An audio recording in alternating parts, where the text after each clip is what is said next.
Nous continuons de parler de l'orgueil dans le mariage. Tu sais, ce petit ennemi silencieux qui sabote ton mariage sans que tu ne le réalises même. Reste bien connecté jusqu'à la fin car je vais te donner 7 signes qui montrent que l'orgueil se cache dans ton couple et surtout comment le désarmer. Alors, premier orgueil, demander pardon.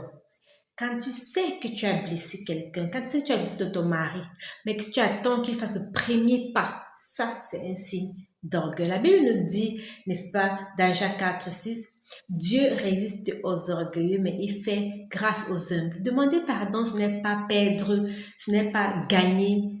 C'est chercher tout simplement la paix dans le couple, chercher tout simplement la paix, n'est-ce pas, de ton foyer. Alors, le deuxième signe que je vais te donner ici, c'est celui de toujours vouloir avoir raison. D'accord? Tu as toujours le dernier mot. Tu veux imposer ton point de vue. Même quand c'est une petite chose, là aussi, c'est de l'orgueil. Car dans un mariage, l'amour prime, n'est-ce pas, sur l'argument. Tu peux choisir d'écouter ou de prouver que tu sais mieux faire ci, que tu sais mieux faire ça, que tu sais, je sais pas trop, que tu sais mieux que ton époux ou alors ton épouse, d'accord?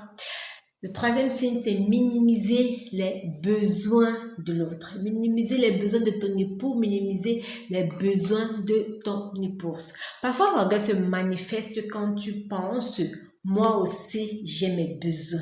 Pourquoi toujours lui? Pourquoi toujours elle? Alors, tu ignores ces demandes, même les plus simples. L'amour, n'est-ce pas, appelle à se soucier de l'autre, comme nous rappelle Philippiens.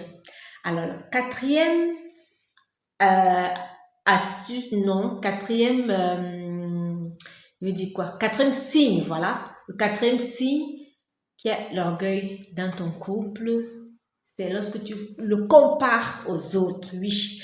Quand tu dis par exemple à ton époux, regarde le mari de tel, regarde le mari de ma copine, lui au moins il fait ci, regarde la femme de tel, regarde la femme de X ou bien Y, elle aussi, elle fait ça, elle fait ci ou ça. C'est un piège. Chaque couple est unique et la comparaison, ça détruit plus que ça ne construit. En tout cas, ceux qui ont les oreilles pour entendre, entendent.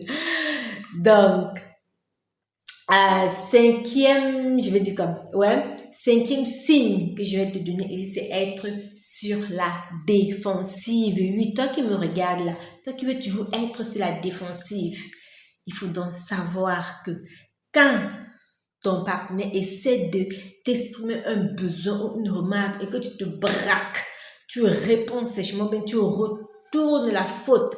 Ça, c'est souvent de l'orgueil bien caché, bien dissimulé, car l'humilité, c'est écouter. L'humilité accepte d'écouter sans chercher à se justifier tout de suite.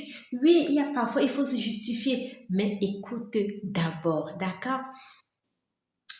Le sixième signe, c'est avoir du mal à reconnaître les qualités de l'autre. Si tu critiques facilement, si tu connais bien critiquer sans pour autant, n'est-ce pas, pouvoir donner aussi facilement des compliments. Aïe, ça, c'est un signe que tu es orgueilleux, c'est un signe que tu as de l'orgueil en toi. Car l'humilité, c'est savoir dire, je suis fier de toi. Merci pour ce que tu as fait. Un petit mot doux, un petit mot d'encouragement peut transformer l'ambiance, n'est-ce pas, dans ton couple.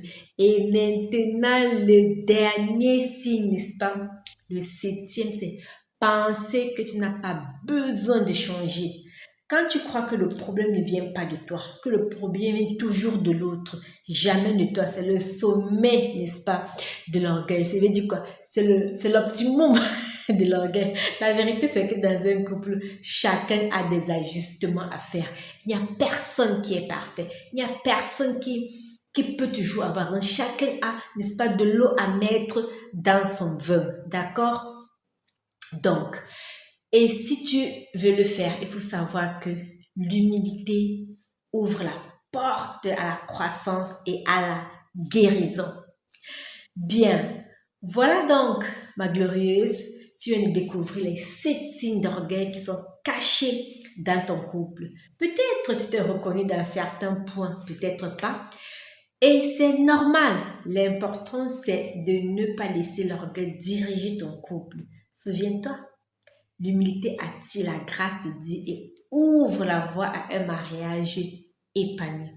Alors, dis-moi en commentaire, parmi ces 7 signes, lequel te parle le plus. Si cette vidéo t'a aidé, si tu l'as aimé, abonne-toi, clique sur la cloche de notification pour ne rien manquer. Mais surtout, partage autour de toi, partage à tes copines, à tout le monde. Je t'envoie plein d'amour et je te rappelle, ton mariage peut être une source de joie, mais seulement si tu choisis l'humilité et l'amour. Alors, à très vite pour une autre petite vidéo.